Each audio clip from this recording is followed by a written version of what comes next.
తెరవలి sisters channel కి స్వాగతం. ఈ రోజు మీకు మంచి కర్రీ ఒకటి చేసి చూపిస్తాను. అదేంటంటే పప్పు అండి.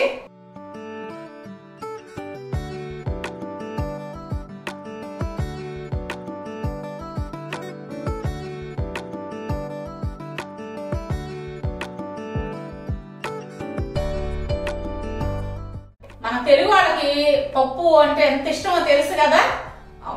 రెగ్యులర్ గా అంటే వారంలో 4 సార్లు కూడా వండుకునే వాళ్ళు ఉన్నారు. అయితే అన్ని పప్పులు ఒకే రకంగా వండితే బాగుంటదండి. ఒక్కో పప్పు ఒక్కో విధంగా చేయాలన్నమాట. నేను ఈరోజు మెంతికూర పప్పు ఏ విధంగా చేస్తే మంచి రుచితో ఉంటుందో నేను చేసి చూపిస్తాను. మీరు కూడా అదే విధంగా చేసుకోండి. చేసి నా కామెంట్స్ లో చెప్పాలి ఎంత బాగా వచ్చిందో. నాకు తించు చెప్పండి. బాగుంది ఆంటీ అని చెప్తే నాకు హ్యాపీగా ఉంటది కదా. మీరు చేసుకొని నాకు చెప్పండి. మా వీడియోస్ మీకు నచ్చినట్లయితే లైక్ చేయండి, షేర్ చేయండి. అలాగే కొత్త వాళ్ళు ఎవరైనా ఉంటే తప్పకుండా సబ్స్క్రైబ్ చేసుకోండి. ముందుగా కావాల్సింది కందిపప్పు. ఈ కందిపప్పు నేను ఈ కప్పుతో కప్పున్నర తీసుకున్నాను. అంటే 200 గ్రాములు వస్తాయి. ఇవి శుభ్రంగా కడిగి పెట్టుకుందాం. ఇప్పుడు కప్పున్నర కందిపప్పు తీసుకున్నాం కదా, దానికి 3 కప్పులు వాటర్ తీసుకోండి. ఇంకొంచెం పలచగా కావాలనుకుంటే ఇంకో కప్పు అయినా వాటర్ వేసుకోవచ్చు. నేను 3 కప్పులు తీసుకుంటున్నాను. మెంతికూర, ఈ మెంతికూర నాటుదమ్మా. ఇట్లా అంటే పెద్ద ఆకులతో హైబ్రిడ్ వస్తుంది, కానీ నాటు మెంతికూరే చాలా టేస్టీగా ఉంటుంది పప్పుకి మాత్రం. ఇది 5 కట్టలు అన్నమాట. అంటే గుప్పెడితో పట్టుకుంటే గుప్పెడు వస్తుంది. ఈ మెంతికూర వేసుకోండి. ఈ మెంతికూరకి బాగా ఇసుక ఉంటుందమ్మా. బాగా కడిగి 1కి 4 సార్లు బాగా కడిగి వాడుకోండి. కొంచెం ఇసుక తగిలినా కానీ పప్పు మనకి ఇసుక ఇసుకగా ఉంటుంది. ఉల్లిపాయ ముక్కలు, ఈ సైజు ఉల్లిపాయ తీసుకున్నాను, పెద్ద ఉల్లిపాయ అన్నమాట.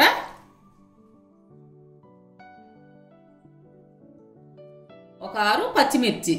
ఈ పచ్చిమిర్చి ఘాటు ఉండవు, అంటే తెల్ల పచ్చిమిర్చి అన్నమాట. మీకు ఘాటు ఉన్న దాన్ని బట్టి చూసుకొని అడ్జస్ట్ చేసుకోండి. కారం, 2 టమాటాలు ముక్కలు కట్ చేసి పెట్టుకున్నాను. 1 స్పూను కారం. పప్పుకి ఎప్పుడైనా కారం తక్కువ పడాలి, పచ్చిమిర్చి ఎక్కువ పడితేనే రుచి.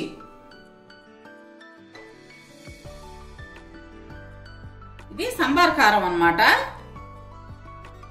సంబార్ కారమే బాగుంటుంది పప్పులోకి.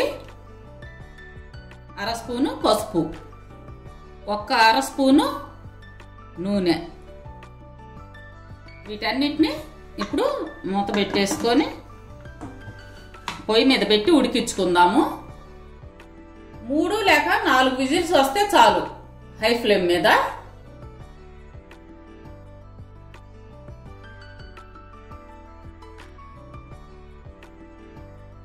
ఇప్పుడు మూత తీద్దాము. అదిగోండి కరెక్ట్గా ఉడికింది. ఈ పప్పు గుత్తితో ఇట్లా వెనుపుకోండి. మీకు చెప్పాను కదా, కొంచెం పలచగా కావాలంటే ఇంకొంచెం వాటర్ పోసుకోవాలి. ఇట్లా అనుకనుకుగా వెనుపుకోండి, మరీ ముద్దగా చెయ్యొద్దు. దీంట్లో మీ టేస్ట్ తగినట్టు ఉప్పు,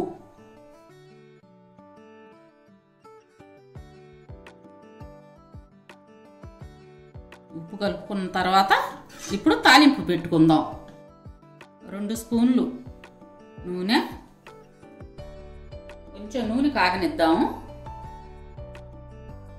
ఇగో 1 స్పూన్ పచ్చెనగపప్పు, 1 స్పూను తాలింపు గింజలు. ఇది మీడియం ఫ్లేమ్ మీదే పెట్టుకోండి. 4 ఎండుమిర్చి,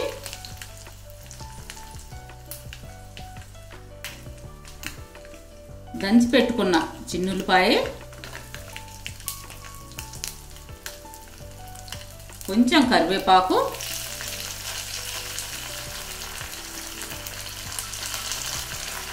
చిటికెడు ఇంగువ. త్వరగా వేగనివ్వండి తాలింపుని.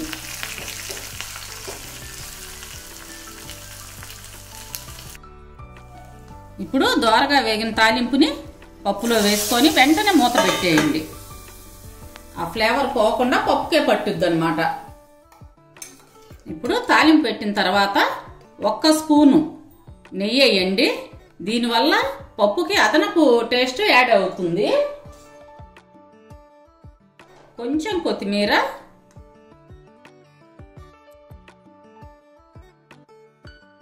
ఇప్పుడు ఈ పప్పులో ఏం వేస్తున్నానో తెలుసా? నిమ్మకాయ రసం అన్నమాట.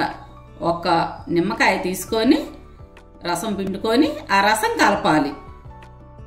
మీరు పులుపుని అడ్జస్ట్ చేసుకుంటూ కలుపుకోండి. ఈ మెంతికూర పప్పుకి నిమ్మరసమే మంచి టేస్ట్ అండి.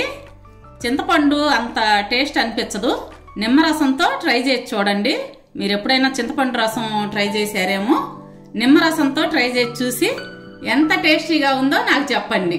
ఈ నిమ్మరసం అనేది మెంతికూరకి సీక్రెట్ ఇంగ్రీడియంట్ అండి. ఇప్పుడు రెడీ అయిపోయింది కదా, ఒక బౌల్లోకి తీసుకుందాం.